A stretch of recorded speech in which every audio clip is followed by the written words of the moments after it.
an amazing live stream. It's going to be great, guys.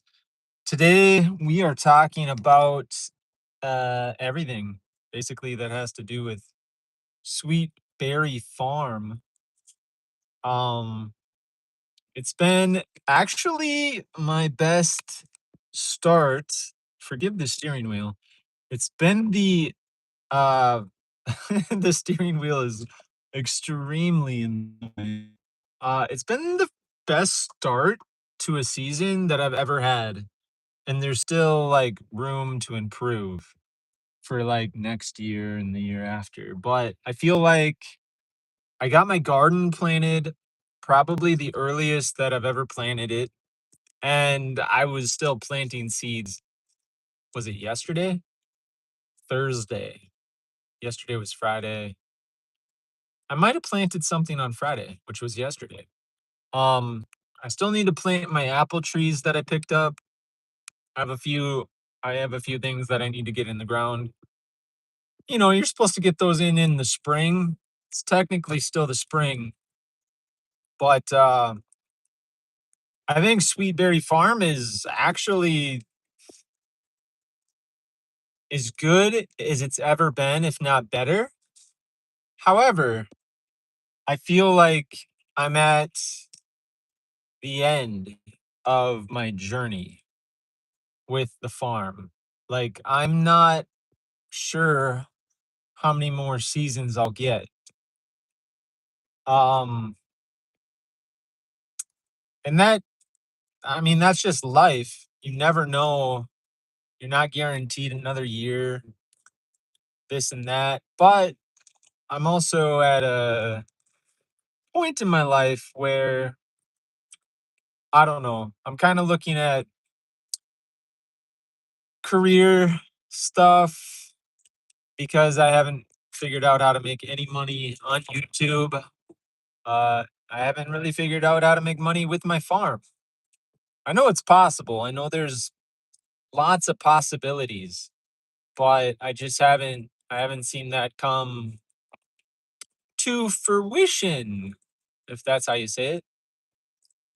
Um, I've made more money making review videos on Amazon than I have selling produce. Get this. I've made more money making really silly, random review videos of things that I've purchased on Amazon.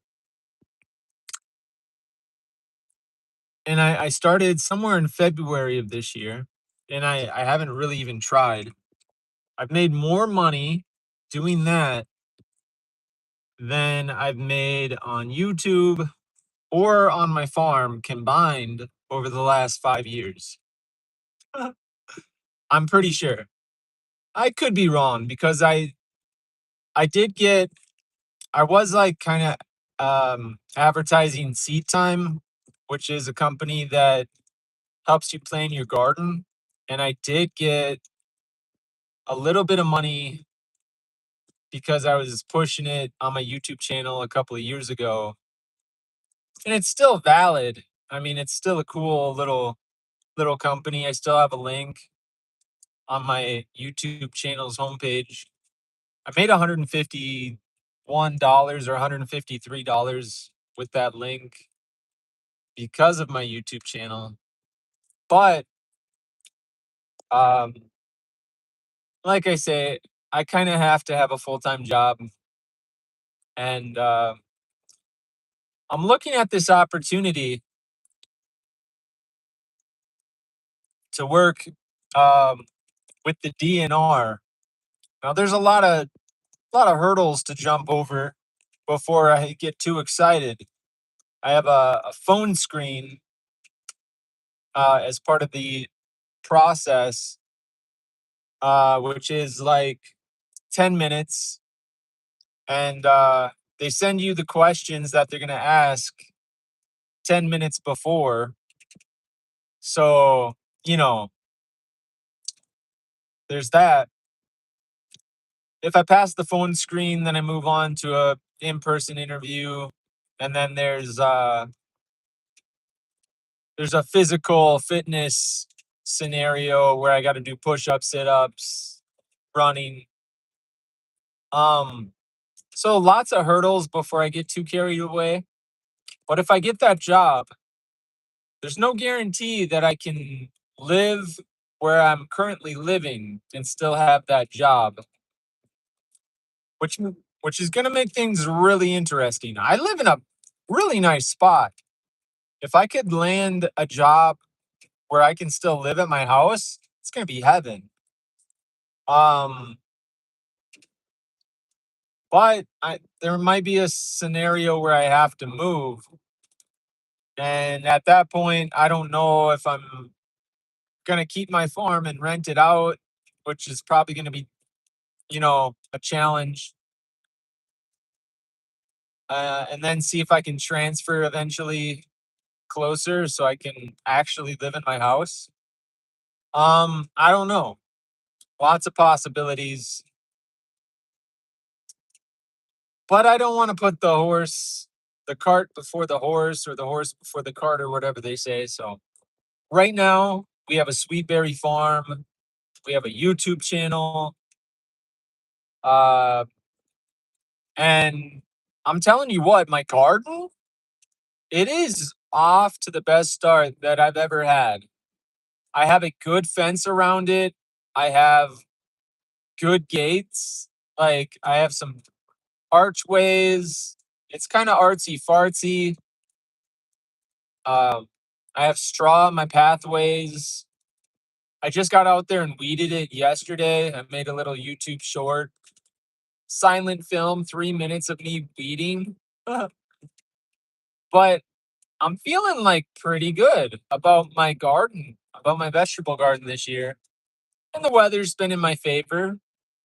It's been dry. We've gotten a little bit of rain lately. We didn't have a late freeze, which I've come to expect that, like, May 26th, I'm going to get a frost or a freeze.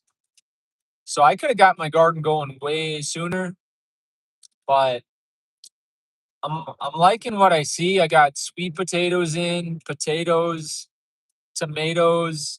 I have a lot of garlic that I just left in the ground from last year. Got rhubarb going. I've seen a few blueberries popping up. I got a lot of raspberries coming in. I haven't checked behind my barn where I have a lot of blackberries, so I gotta go back there. This spring we found morel mushrooms behind the barn. That was really cool. Quite a few actually. So, like, as far as food goes, like, I'm pretty lucky. Like, it's been wet enough in Wisconsin to, keep everything green and nice. I hear that they had a lot of drought everywhere. It was starting to get dry, but this last week the moisture started pouring in, so I'm feeling optimistic. I'm not saying I'm going to make a ton of money, but I'm feeling really good. I have my defense in place for the deer and everything with the fence. Um, yeah, it's looking good. I planted some flowers. Um, so I'm hoping to have a really nice flower patch. We'll see how it goes. I just kind of threw seed on top of the ground and then just kind of manually sprinkled some peat moss over everything. So I'm not sure how the flowers are gonna come up, but I'm sure over the next month I'll start to see some fruit from that labor. My lavender, my lavender experiment from last year. I planted, I don't know, 40 plants of lavender, and to my knowledge, only two plants survived out of the 40. Um, and those two plants, I think one was Hildecott Blue and the other one was Munstead. I tried the phenomenal lavender, and not one of those survived. So I was using rose bush covers. I suppose I could run an experiment where I cover them in leaves or something or straw to see if that helps. So, but I don't know.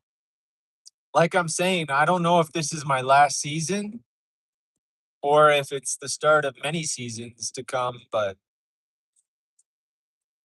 um yeah, I decided to stop making random silly videos on this channel because I just don't have enough time. And I think I got a lot of my subscribers from making super random videos. There we go. Um, but I did start a Sweetberry World 2 channel where I could maybe post more random stuff. Um, so the channel's kind of under a rebirth, so to speak. I am trying to go for a mustache, so we'll see how that pans out.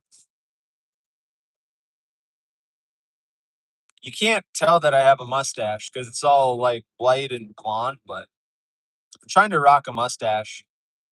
It's a lot harder than it looks. That's for sure.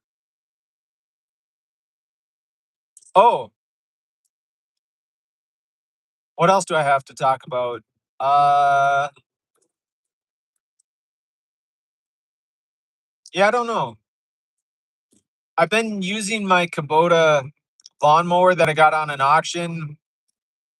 I don't remember when that was. Was that 2004 or was that 2003? I forget.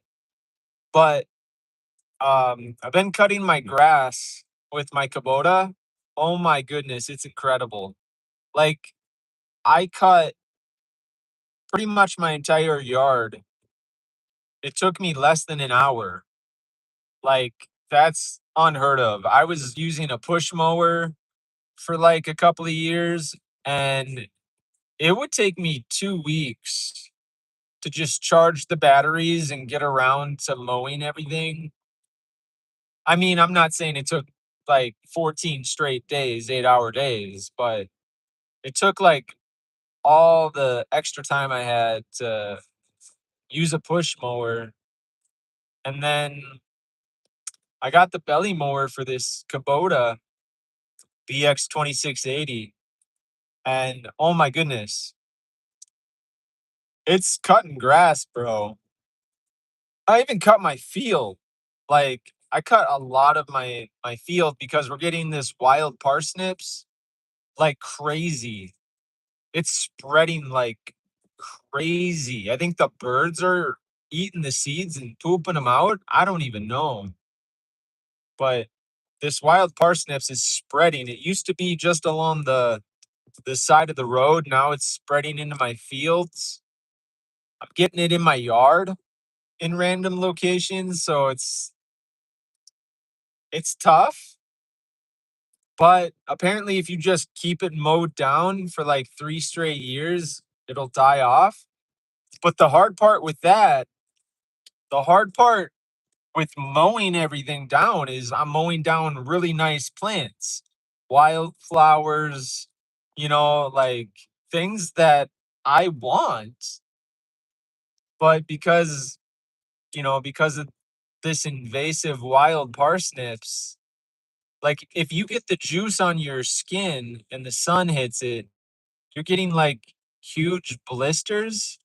It's really nasty and it's hard to wash off and stuff. And my daughter got some of that wild parsnip juice on her skin and she had a big old boo boo on her knee. I think she got it on her hands or something. And it's just like, it's rough. So I don't really want to cut down wildflowers and everything because I want those for the bees, but I also have to combat this wild parsnips or I'm going to have 17 acres that are, pretty much useless. So I don't know. It's a double edged sword, but I always have something to fight here on the farm, whether it's fight the clock, trying to get things done, um, fighting deer, possums, raccoons, lots of things to battle. The weather, got to oh, the mice, they love to eat my apple trees. I lost like I had 8 at least 8, 9, 10, maybe 10 apple trees that have died. I mean, that's a lot of money, you know? Like, I didn't, like, graft them for free or anything, so definitely. Oh, I had a nice cherry tree too that died officially, so I had to break that apart. I don't know, man. I probably lost $1,000 at least with, fruit trees, and maybe $1,500 lost because a lot of blueberry bushes died, you know? So it's been a learning experience to have this farm. I've definitely lost, you know, thousands of dollars, with plants dying and stuff like that, but it's been a fun learning experience. It's been a lot of hard work, but at the same time, hey, 2026 is actually looking pretty good. A lot of repairs to do on the barn. It's definitely shifting. I've noticed that some support columns and beams have shifted and rotted away. So I've had to use like temporary columns to kind of try to hold stuff up. I mean, it's kind of a solid barn, but it's got issues, that's for sure. I think I got is it pine? It's a pine beetle. It looks like a termite. It flies. It's kind of like a big mosquito with a long stomach. I don't know, but it burrows these tiny little holes. Oh, powder post beetle. I think that's what I have. My barn is just absolutely full of that. I purchased some termicide spray stuff, but I'm kind of afraid to spray it because I don't want to, get cancer or something from getting it in my lungs or on my skin or whatever. So I'm really hesitant to spray it, but I think I need to at some point here. They say to spray it on like raw wood, but the inside of my barn's been painted because they used to, milk cows. So the entire first floor is painted white. And so it's like before I put this termicide, whatever the heck, on it, I feel like I need to grind off the paint, which is a big job. I'm telling you what, being a farm boy is no easy task. That's for sure. No easy task. I'm not trying to complain. I'm just chronicling the journey while I drink a latte. Don't feel sorry for me. I knew I knew having this farm was going to be a challenge. And I knew I'd have about 5 years. I knew I knew I could make it 5 years. And then I'd probably, you know, have to like sell it. Maybe I'd lose it at the end of 5 years. I thought something I thought something would have to give at the end of 5 years, and you know, I think I could go another 5 years without, I could just keep the same job I have. I could make it another 5 years easy. So that's a decade. I know I could do. Like the math, the numbers, unless we have, more hyperinflation, which we've had over the last 5 years. The property taxes for my farm have gone from like 2,900 to $4,000, and the county um, assessor was just by last week, knocked on my door and said he was going to take some pictures and asked me if I changed anything. So, I got a feeling the taxes are going to increase, even though they've already increased by a big margin. It just is what it is. And with the war in Iraq and the gas prices and everything, I'm really nervous about propane prices.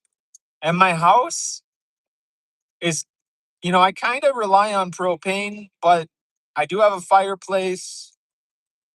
Um, I would have to start sourcing wood, but I mean, I do have some backup plans and stuff like that.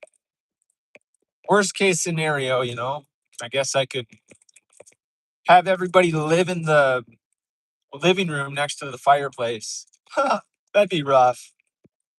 Be like, that'd be really rough, but I don't have like a pellet stove or an outdoor wood boiler. That'd be really nice to have to like supplement or take on most of the heating, but and then just have propane as a backup. That'd be great. But yeah, we'll see what happens. The contract for the winter season usually comes out in July or so, and I guess I'll see what the price is. Um, they do have like you can pay an extra $100.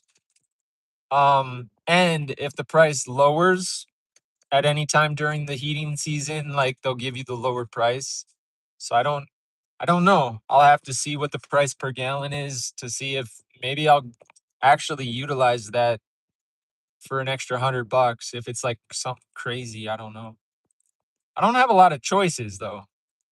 Winters are really brutal where I live. I mean, we get -20, easily several nights a year, and that's life or death, honestly. So if the propane is $8,000 for the winter, which I mean, I've paid the highest I've paid so far over the last 5 years, $3,500 to heat my house for the winter.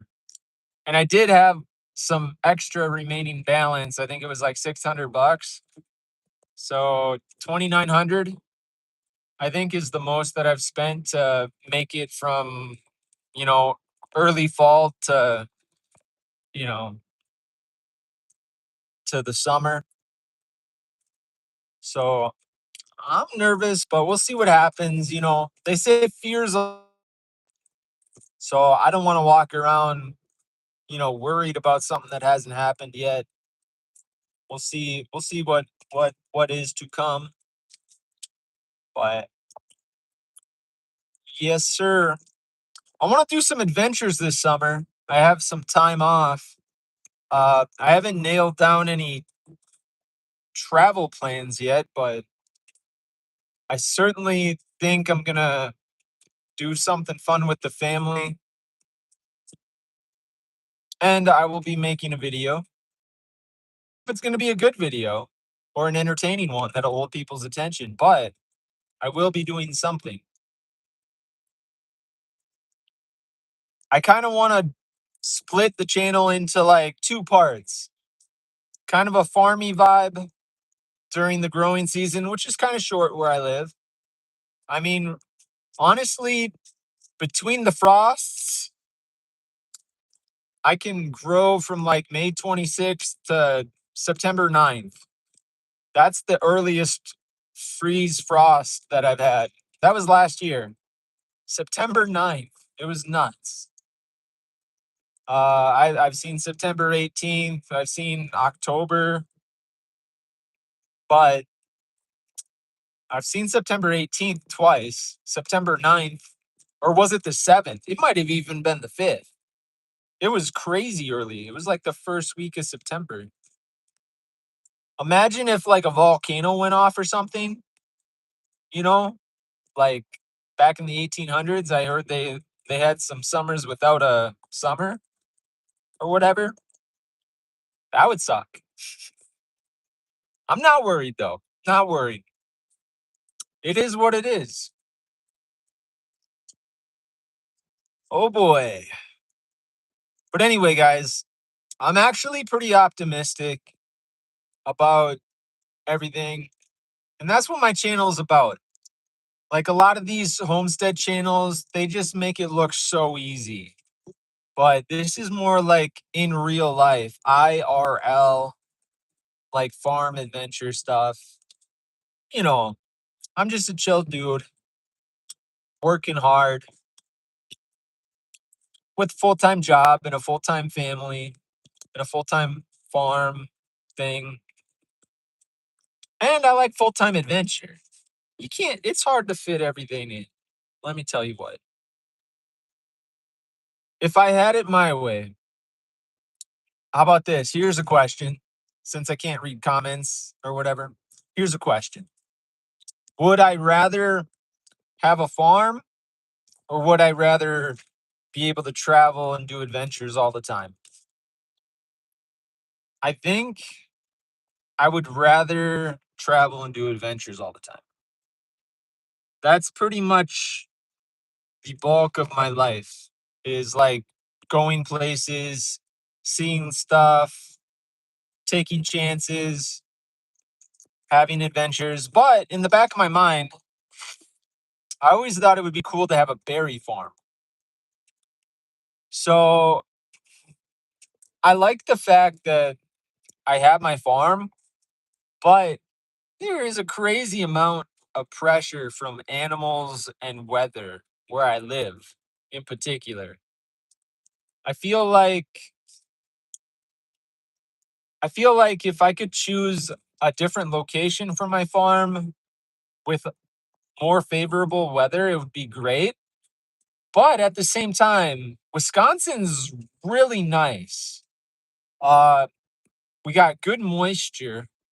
Things stay green around here. I live right next to a river. So if the end of the world came, you know, my house used to have an artesian spring.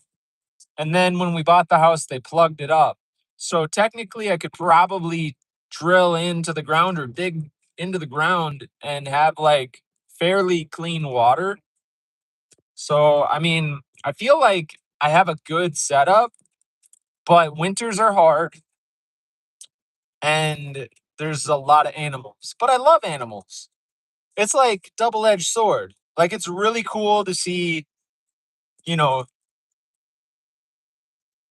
what do we got? Bobcats, bears every once in a blue moon, deer, possums, raccoons, turkeys, like,